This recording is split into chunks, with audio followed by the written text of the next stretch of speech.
So it is a beautiful Friday morning in Washington, D.C., and Kevin and I are on our way to the White House, and we're going to get an opportunity to go inside. I, I guess I came to D.C. over 30 years ago, and I actually had my first professional job about 2 blocks from the White House. And I remember going on my lunch break and sitting on the park bench and looking out at the White House. Little Georgia girl from a small town in Georgia sitting there, and I said one day I'm going to go inside. Didn't realize it would take me almost 30 years later to get there, but we're on our way, so come along with us as we go to the White House. Join us on an unforgettable adventure as we explore the iconic White House for the very first time on a self-guided tour.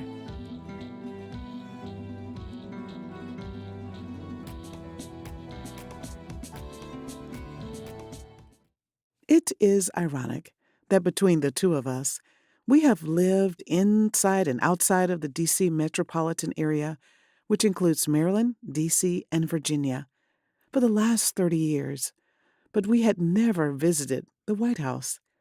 But it's not as simple as getting in line and going in to see it. There is a process, and I will put a link in the description so that you can get the information that you need. If you are a U.S. citizen, you have to submit a request to your member of Congress and their congressional tour coordinator. The reservation tour requests must be submitted between 21 and 90 days in advance of your tour date as of this recording. If you're not a U.S. citizen, you must go through your country's embassy in Washington, D.C. We went to the White House Visitor Center, and the staff directed us to the White House tour entrance. The tickets were for a specific time, so we got in line and decided to do the visitor center after exiting the White House. We got in line and it slowly snaked through the area outside the White House. We went through multiple security checkpoints before we were allowed inside. Video and flash photography are not allowed on the White House tour, so I will share photos from inside. Visitors to the White House enter the East Wing and pass the Jacqueline Kennedy Garden. The hallway displays photos of some of the families who have lived there. You can see the beautiful garden through the windows. Once you enter this historic mansion, you will see pictures of many of the presidents and first ladies throughout the tour. Michelle Obama's picture was one of the first ones displayed. The first room that we saw was the library. In the 19th century, it was the laundry room, but now there are more than 2,700 books about various aspects of Americana. Next was a beautiful china room with collections from various presidents.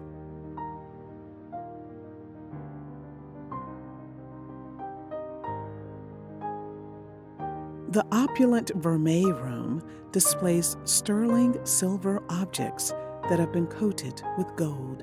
The East Room, with its gorgeous chandeliers, is the largest room inside of the mansion. Here you will find a famous picture of George Washington. Also, there have been weddings here, and 7 presidents who have lain in state, including Lincoln and Kennedy.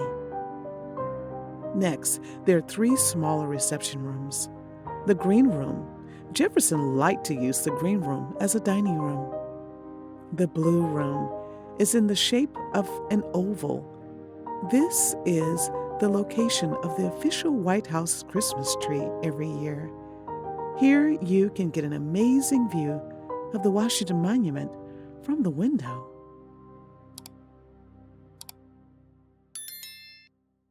Red Room.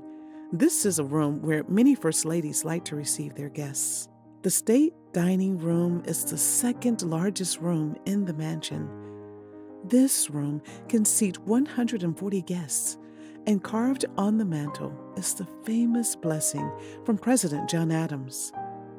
I pray heaven to bestow the best of blessings on this house, and all that shall hereafter inhabit it.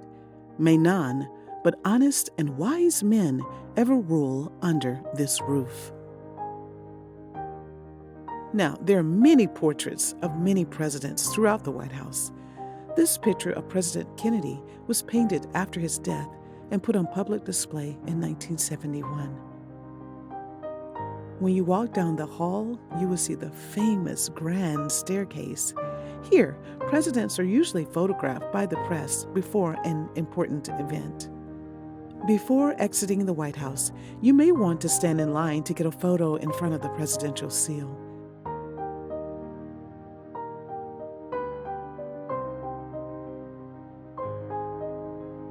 When you walk outside, you're standing in the place where the presidents greet their guests for state dinners. The White House exudes a sense of history and power. You can almost feel the stories of past presidents and the families who lived here. We walked along the White House grounds and went across the street to the park, Lafayette Square. So we just finished our tour of the White House. It took us about an hour to get inside the actual house. And they allowed us, they said this was day 2 of a pilot program where you could actually go inside of some of the rooms. So if you decide to visit, I'm not sure if they'll still have that since they're just trying it out. But I took some photos. It was beautiful inside, not too crowded. And this is spring turning into summertime. And I'll talk more about what you need to do as far as getting a ticket and getting inside. But really enjoyed it. It was nice to see the People's House, or I guess the White House where our leaders are, and had a great time. Some of the things that you can do while you're in the area: St. John's Church and the Black Lives Matter Plaza. So the White House is down there, and if you come directly in front of the White House, down this way, this is where Black Lives Matter Plaza's at, and you have the words written in very big letters, because just on this part where we're on is the matter part, so I can't get the big picture of this, but if you want to see that, come check that out while you're down here at the White House. We stopped for a bite to eat at P.J. Clark's. The food was good, but expensive, like everything else in D.C. Our final stop was the White House Visitor Center to finish up our day. It was well worth the visit.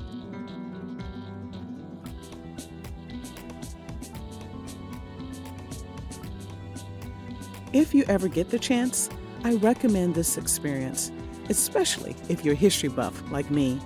I think that a lot of times we ignore what is right in our local area. There are a lot of things to see right in your own backyard that we take for granted sometimes.